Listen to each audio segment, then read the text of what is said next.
واحلل عقدة من لساني يفقهوا قولي. أحمدك اللهم يا مجيب كل سائل، والصلاة والسلام على من هو أفضل الوسائل، وعلى آله وأصحابه ذوي الفضائل. أما بعد فأعوذ بالله من الشيطان الرجيم. بسم الله الرحمن الرحيم. ألا بذكر الله تطمئن القلوب. صدق الله العظيم وصدق رسوله النبي الكريم الأمين. إن الله وملائكته يصلون على النبي يا أيها الذين آمنوا صلوا عليه وسلموا تسليما. الصلاة والسلام عليك يا سيدي يا رسول الله، وعلى آلك وأصحابك يا حبيب الله. مولاي صل وسلم دائما أبدا على حبيبك خير الخلق كلهم، منزه عن شريك في محاسنه، فجوهر الحسن فيه غير منقسم. محمد تاج رسل الله قاتبة، محمد صادق الأقوال والكلم، محمد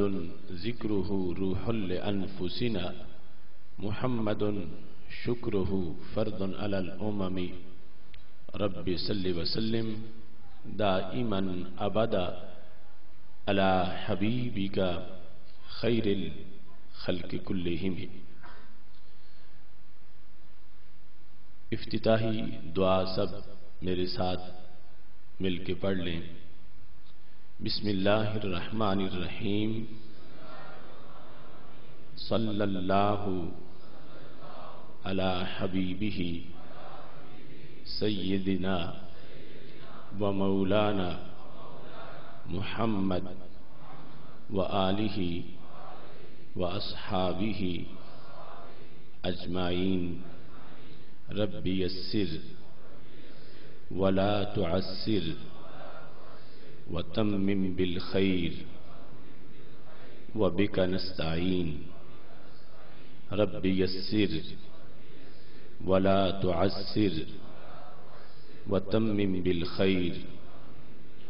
وبك نستعين. رب يسر ولا تعسر وتمم بالخير وبك نستعين. صلى الله على حبيبه سيدنا ومولانا محمد وآله وأصحابه أجمعين. اللہ تبارک و تعالی جل جلالہ وعم نوالہ واتم برہانہ وعظم شانہ وجل ذکرہ وعز اسمہ کی حمد و ثنا، اور حضور سرور کائنات مفخر موجودات زینت بزم کائنات دستگیر جہاں غم گسار زماں سید سروراں حامی بے کساں قائد المرسلین خاتم النبیین احمد مجتبی جناب محمد مصطفیٰ صلی اللہ علیہ وآلہ واصحابہ وبارک وسلم کے دربار گہر بار میں ہدیہ درود و سلام عرض کرنے کے بعد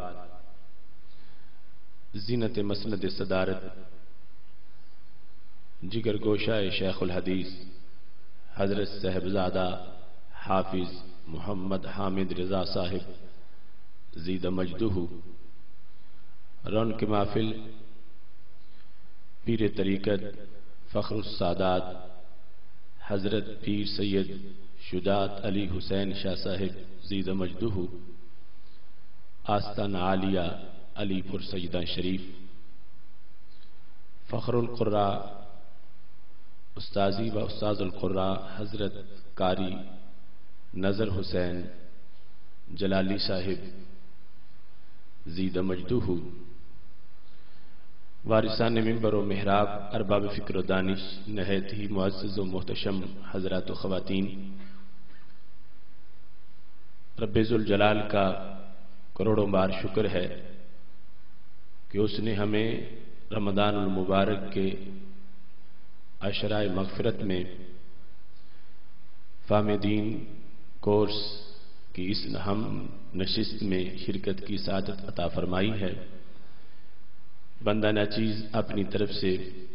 ادارہ صراط مستقیم سیالکوٹ کے جملہ عہدیداران اور کارکنان کو،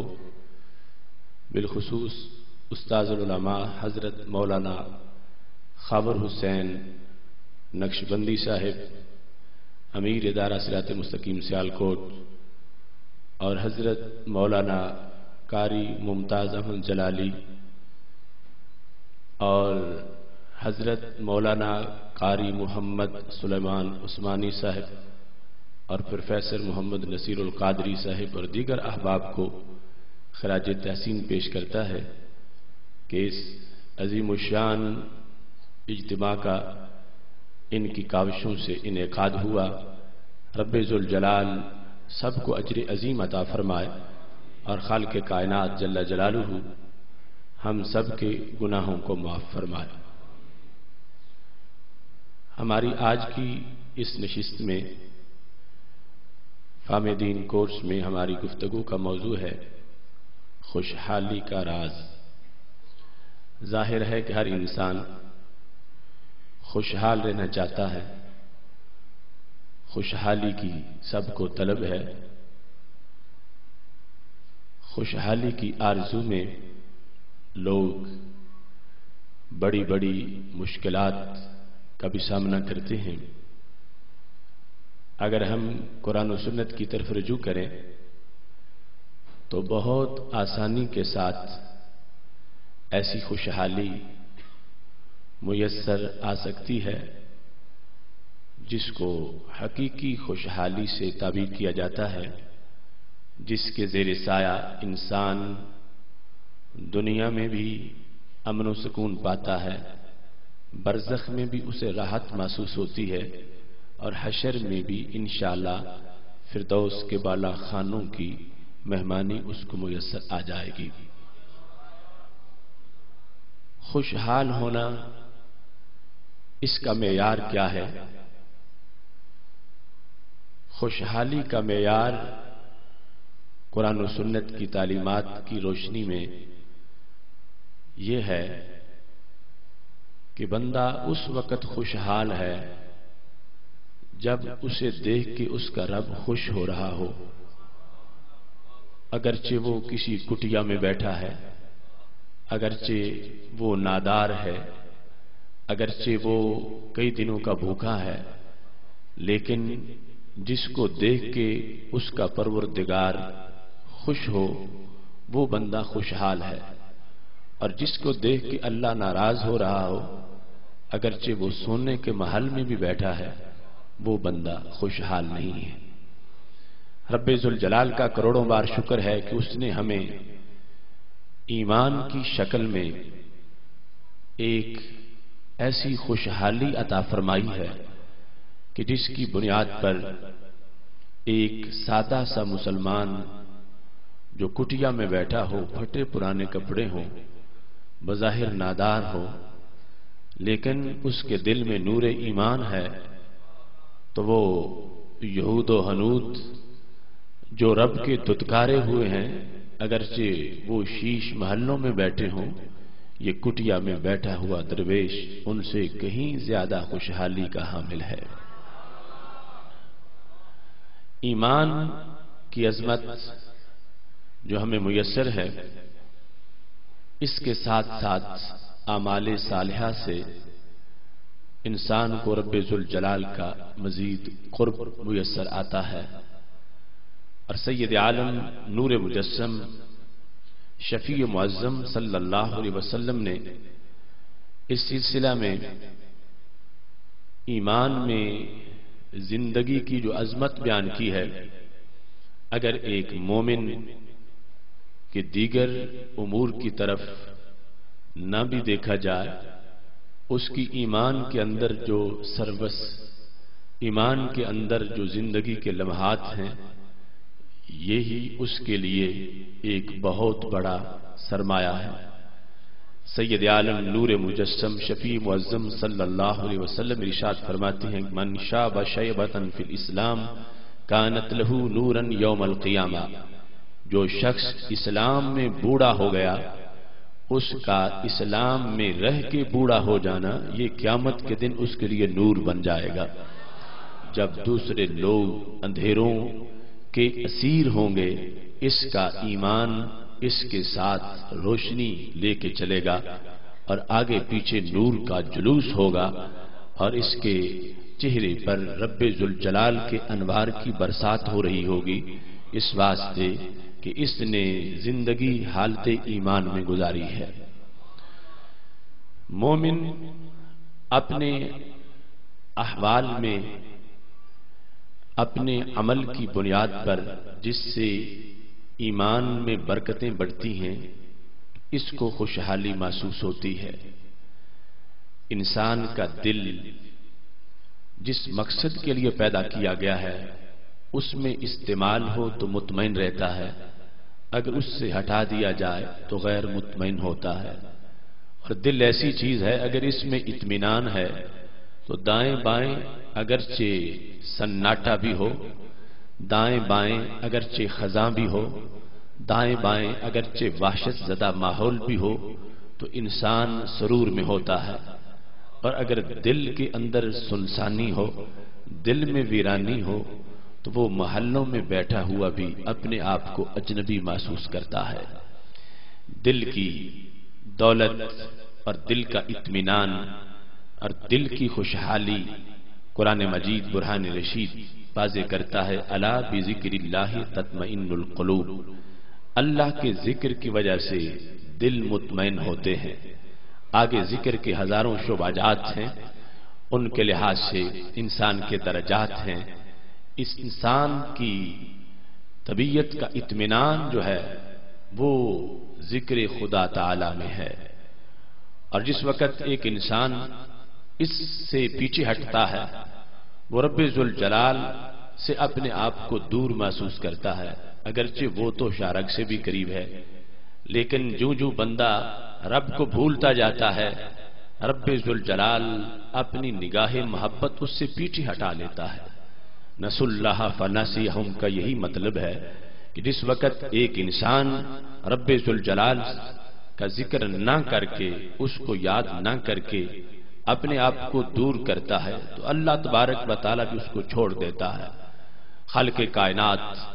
جل جلالہ فرماتا، انا عند ظن عبدی بی، میں میرے بارے میں جو بندے کا گمان ہے اس کے مطابق ہوں۔ اگر مجھے قریب سمجھتا ہے تو میں قریب ہوں، اگر اس نے مجھے دور سمجھا ہوا ہے تو پھر میری رحمت بھی اس سے دور ہو جاتی ہے، اگرچہ وہ خود تو شارک سے بھی قریب ہے۔ اس بنیاد پر دوسرے مقام پر فرمایا، وَلَا تَكُونُوا كَالَّذِينَ نَسُوا اللَّهَ فَأَنسَاهُمْ أَنفُسَهُمْ، ان کی طرح نہ بن جانا جو رب کو بھولے تو رب ذوالجلال نے انہیں ان کے نفس ہی بھلا دیے۔ اس سے بڑی بندے کے لیے آفت کیا ہے جب اس کو اپنی خبر نہ ہو، اس کی مت ماری جائے، اسے ہوش ہی نہ ہو۔ فَأَنسَاهُمْ أَنفُسَهُمْ، رب ذوالجلال نے انہیں اپنا آپ ہی بھلا دیا۔ اب جو اپنا آپ ہی بھول چکا ہو، اس کو آگے کوئی کیفیت کیسے محسوس ہوگی، کوئی لذت، کوئی چاشنی، کوئی سرور کیسے محسوس ہوگا؟ اس بنیاد پر جو بھی اسلام سے دور ہے اور پھر رب ذوالجلال کے احکام سے دور ہے، وہ کتنے ہی موج میلے میں کیوں نہ ہو اور کتنی بظاہر عیش کیوں نہ کر رہا ہو، وہ بیچارہ اپنے آپ کو بھولا ہوا ہے، اور ایسی صورتحال کا وہ مریض ہے کہ جس کی بنیاد پر اس کو زندگی کی کوئی لذت ہی محسوس نہیں ہوتی۔ اس سلسلہ میں وہ لوگ جو اسلام سے دور ہیں، ان کا اپنے آپ کو بھول جانا، اس کی حیثیت اس طرح ہے جیسے پاگل خانے میں لوگ موجود ہوں اور وہ اپنے طور پر خوش ہیں اور حرکات و سکنات ان کی لیکن بہر سے دیکھنے والا سمجھتا ہے کہ یہ کوئی احمق ہے، بے وقوف ہے، پاگل ہے، اس کو پتہ ہی نہیں کہ چلنا کیسے ہے، بولنا کیسے ہے، بیٹھنا کیسے ہے، اور بظاہر وہ سارے پاگل مل کے بڑا موج میلہ کر رہے ہیں۔ ایسے ہی اسلام سے باہر خواہ کوئی یہودی ہے، عیسائی ہے، ہندو ہے، سکھ ہے، جو کچھ بھی ہے، اپنے آپ کو جتنا زیرک، دانا، سمجھدار سمجھے اور جتنے بھی کاروبار چلا رہا ہو، فرشتے دیکھتے ہیں تو یہی کہتے ہیں پاگل ہیں، اور کس طرح حرکتیں کر رہے ہیں اور کس طرح ان کی حیثیت ہے، کیونکہ رب ذوالجلال نے ان کی وہ حیثیت ہی سلب کر لی ہے، ان کو پتہ ہی نہیں چلتا کہ ہم کیا ہیں، اپنا آپ کو بھول چکے ہیں۔ اس بنیاد پر مومن کو یہ سعادت حاصل ہے کہ یہ رب ذوالجلال پر ایمان رکھتا ہے، نبی اکرم نور مجسم شفیع معظم صلی اللہ علیہ وسلم کا اس نے کلمہ پڑھا ہوا ہے، اور پھر اعمال صالحہ کی طرف متوجہ ہوتا ہے۔ اس کو اپنا آپ یاد ہے، جس کی بنیاد پر اس کو لذت اور دنیا کی اور زندگی کی جو چاشنی ہے وہ محسوس ہوتی ہے، جو زندگی وہ اسلام کی روشنی کے زیر سایہ بسر کر رہا ہے، اور جو اسلام میں آ کر بھی رب کو بھول جاتا ہے، اس طرح کہ رمضان ہے تو اس کو پتہ ہی نہیں کہ ماہ رمضان ہے، تراویح کا وقت ہو اسے پتہ ہی نہیں کہ امت مسلمہ کا کاروان جو ہے مسجد میں موجود ہے، اس کو پتہ ہی نہیں کہ آج جمعے کا دن ہے، اس کو پتہ ہی نہیں کہ یہ موسم نیکیوں کا ہے اور تقوی کا موسم بہار ہے۔ اب یہ شخص بھی اپنے درجے کی اس سستی کا وبال محسوس کرتا ہے،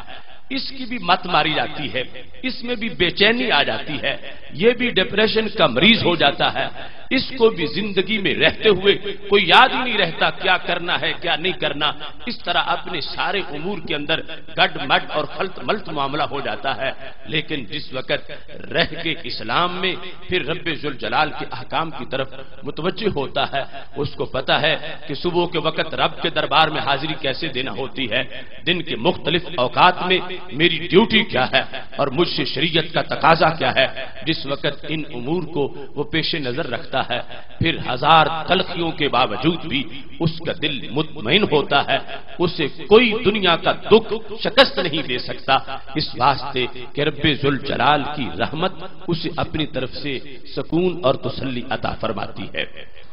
اسی بنیاد پر دیکھو وہاں غزوہ احد میں حضرت سعد بن ربیع رضی اللہ تعالی عنہ کے بدن پہ 70 زخم لگے ہوئے تھے، اور پوچھا حضرت زید نے کہ سعد، نبی اکرم صلی اللہ علیہ وسلم پوچھ رہے ہیں کیف تجدک، تمہارا حال کیسا ہے؟ ذہبی نے سیر اعلام النبلاء میں لکھا ہے حضرت سعد بن ربیع بولے انی لاجد ریح الجنہ، حال بڑا اچھا ہے، لیٹا احد میں ہوں مگر خوشبو مجھے جنت کی آ رہی ہے۔ اب وہ 70 زخم ہیں، خون بہ رہا ہے، مگر یہ درد ان کو شکست نہیں دے سکا، کیونکہ دل کے اندر اطمینان ہے، دل مطمئن ہے۔ اس بنیاد پر انسان کی خوشحالی اس حالت کے اندر ہے کہ جب اس کا دل مطمئن ہے اور دل میں اطمینان جو ہے وہ دنیا کی وجہ سے نہیں آ سکتا، دنیا کی طلب تلاش میں ہر لمحہ اسے آگے کوئی جہان نظر آئے گا، پھر اس کا وہ مسافر بن جائے گا، خواہش بڑھتی جائے گی، شہوتوں کا دائرہ وسیع سے وسیع ہوتا چلا جائے گا، اور جوں جوں شہوت کی وادی کا زیادہ سفر طے کر لے گا تو زیادہ غیر مطمئن ہوتا چلا جائے گا، زیادہ اس کی پیاس شہوتوں کی بڑھتی جائے گی۔ لیکن جو رب ذوالجلال کی رحمت کی وادی میں آباد ہوتا ہے، مطمئن ہو جاتا ہے، اس کے لیے کوئی چیز پھر آگے عدم اطمینان کی حالت اس کے اندر پیدا نہیں کرتی۔ آپ خود اس بات کے گواہ ہو، اگر پہاڑ کی چوٹی سے ایک چھوٹا سا پتھر لڑکھڑا پڑے اور نیچے آنا شروع ہو جائے تو اس کو جب تک آخر تک نہ نیچے پہنچ جائے سکون نہیں آ سکے گا، وہ مسلسل گرتا ہی جائے گا، تڑپتا ہی جائے گا، لڑکھڑاتا ہی جائے گا، یہاں تک کہ کوئی ایسا مقام آ جائے کہ جو اس کو آگے سکون بخشے۔ ایسے ہی بندہ مومن کے دل کی بات ہے کہ کہ جس وقت یہ رب ذوالجلال کی یاد سے ہٹ جائے، جس وقت یہ سید عالم نور مجسم شفیع معظم صلی اللہ علیہ وسلم کے تصور سے دور ہو جائے، یہ اس پتھر کی طرح ہے کہ جو کہ اپنے مقام سے ہٹ گیا ہے اور اس نیچے تنزل کا سفر شروع کر دیا ہے اور پھر مسلسل گرتا ہی چلا جاتا ہے، گرتا ہی چلا جاتا ہے، یہاں تک کہ رستے میں کوئی ایسا مقام نہ آ جائے کہ جو اس کو اپنی آغوش میں لے لے، آگے دلاسا دے، سکون دے اور اس کو نیچے روکنے سے اپنے پاس حفاظت کا بندوبست کر دے۔ اس واسطے آج کے حالات کے اندر جو ہر طرف دھند لگے اور اندھیرے ہیں، مادہ پرستی ہے اور مختلف قسم کے جال انسان کو شکار کرنے کے لیے لگا دیے گئے ہیں، اطمینان کی تلاش کے لیے لوگ دور دور کا سفر کرتے ہیں، کوئی کسی سمندر کے کنارے جا بیٹھتا ہے اور کوئی کسی سیرگاہ کا رخ کرتا ہے اور کوئی بیرون ملک اور کوئی اندرون ملک، کوئی کسی طرح کی کوئی دوائی استعمال کرتا ہے اور کوئی کسی طرح کے مناظر کو دیکھنے کے لیے آگے بڑھتا ہے۔ ہمیں ہمارا قرآن یہ بتا رہا ہے کہ خوشحالی دل کے اطمینان میں ہے اور دل کا اطمینان جس دل کو رب نے پیدا کیا ہے اس دل کے پیدا کرنے والے کی ذکر میں موجود ہے۔ سید عالم نور مجسم شفیع معظم صلی اللہ علیہ وسلم نے پورے دین کا جو خلاصہ اس خوشحالی کی شکل میں بیان کیا، انسان کے لیے ہر عبادت میں اسی چیز کو پیش نظر رکھا گیا ہے کہ انسان ایسے حال میں رہے کہ جدھر دیکھے اسے رب یاد آ جائے، جس طرف بھی توجہ کرے پلٹ کے خیال ادھر چلا جائے۔ اب دیکھو ہم عبادات کی طرف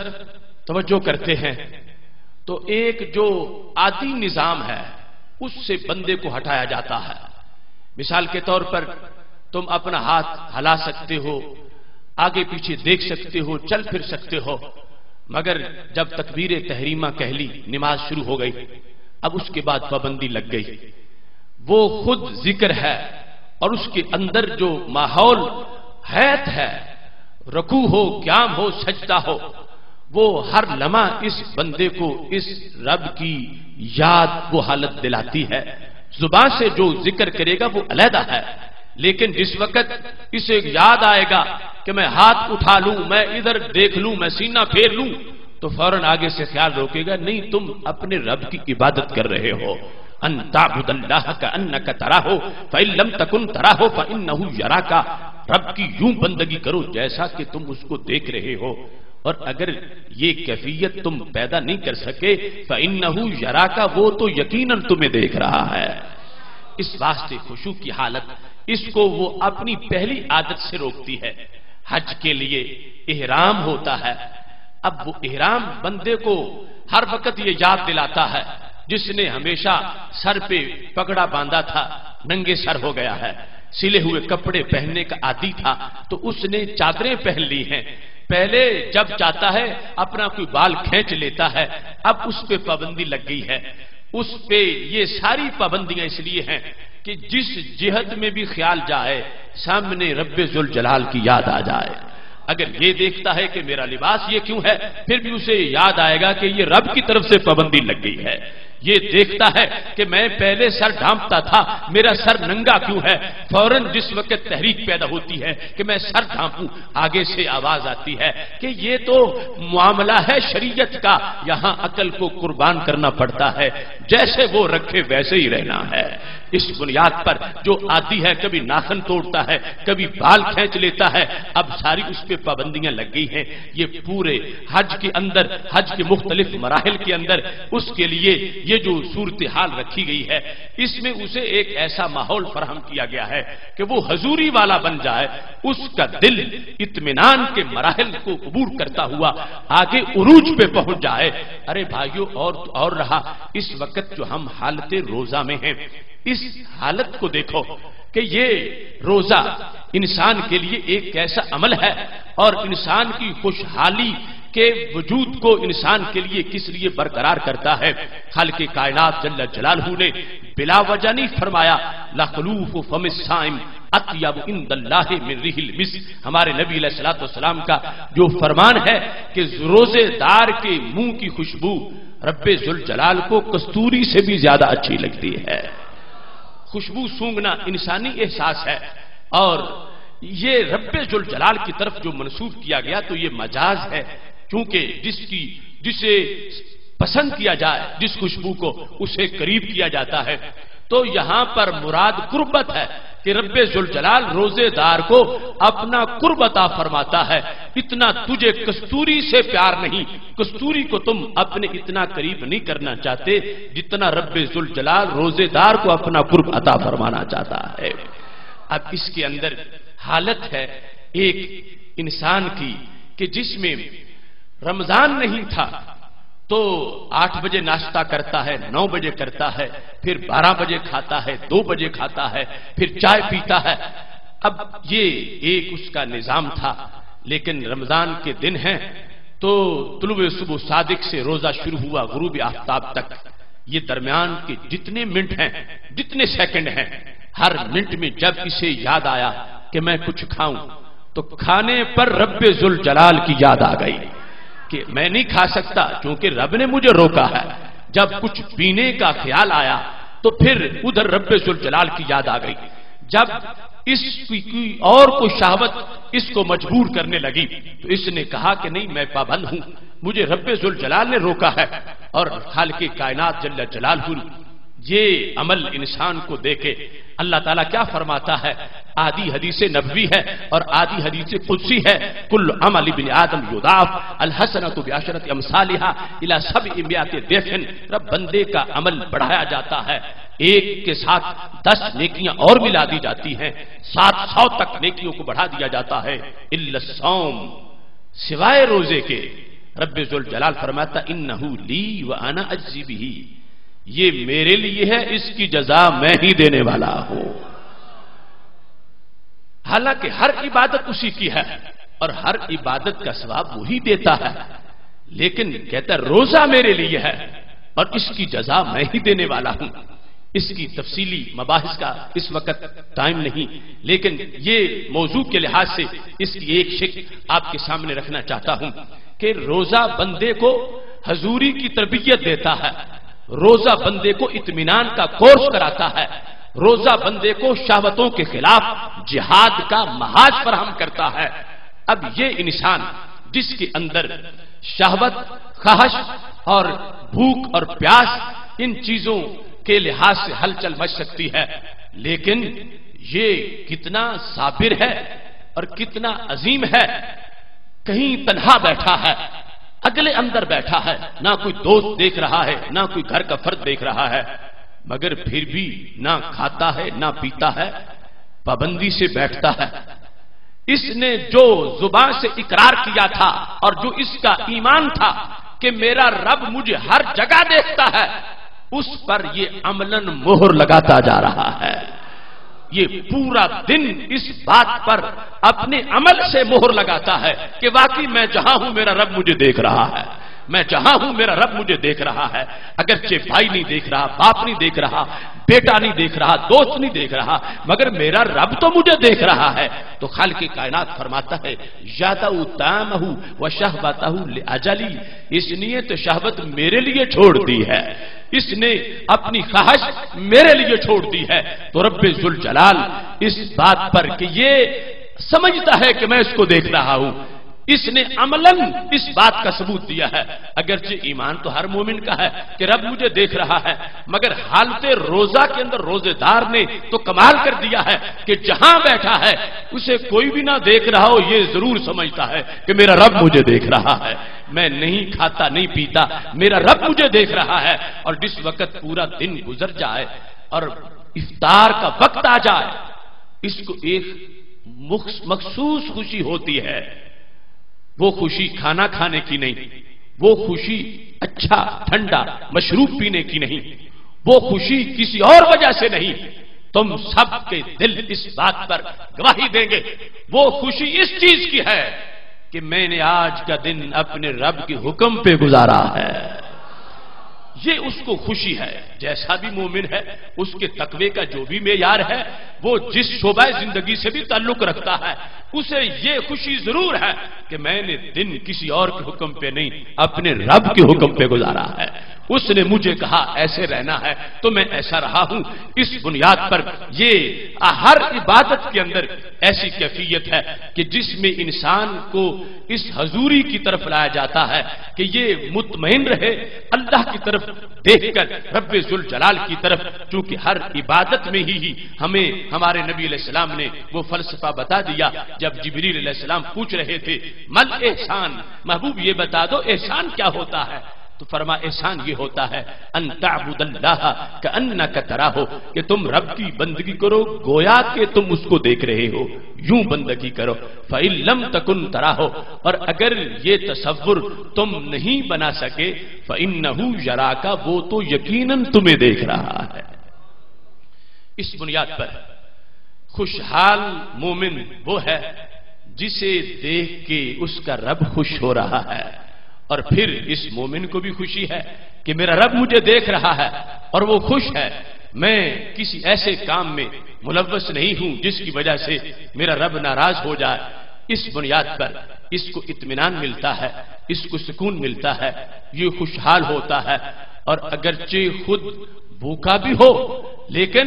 اس کا اطمینان کہیں زیادہ ہوتا ہے. جس وقت نبی اکرم نور مجسم شفیع معظم صلی اللہ علیہ وسلم نے فرمایا تھا کون ہے جو میرے مہمان کو گھر لے جائے گا, انصاری گھر لے گئے. اہلیہ نے کہا کہ تم مہمان بھی لے آئے ہو, گھر میں تو ہم دونوں کے لیے بھی کچھ نہیں صرف بچوں کے لیے ہے. تو کہا 90ویں صبیانہ کے